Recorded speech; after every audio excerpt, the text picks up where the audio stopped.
Hey guys, in this video, I'm going to explain to you how you can activate your Mint mobile plan. And it's actually really easy and simple to do this. So you can either do this with an actual physical SIM or an eSIM on both an Android and iPhone. So what you need to do is just connect to Wi-Fi, download the Mint mobile app, and then in the app, you want to select activate your SIM card. And the app should basically detect it if your phone is eSIM compatible. Then if it is eSIM compatible, you need to enter your 11-digit eSIM Act code from your order confirmation email. And if you are using a physical SIM, it will also detect it automatically.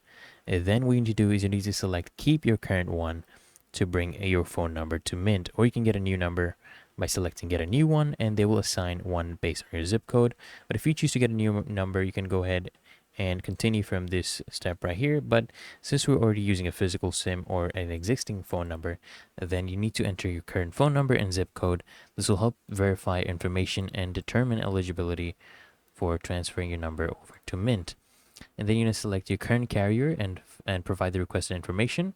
So you'll need things like your account number and PIN or number transfer PIN, and you can find these on your current carrier's website or in your account settings. Okay, and if you need help, just contact your carrier's customer support.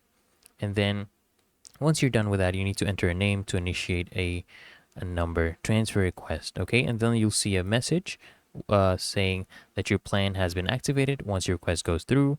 And then you need to install your eSIM. So an iOS pop-up will appear asking if you'd like to install eSIM. If you're doing this on iOS, just click on continue. Same for Android.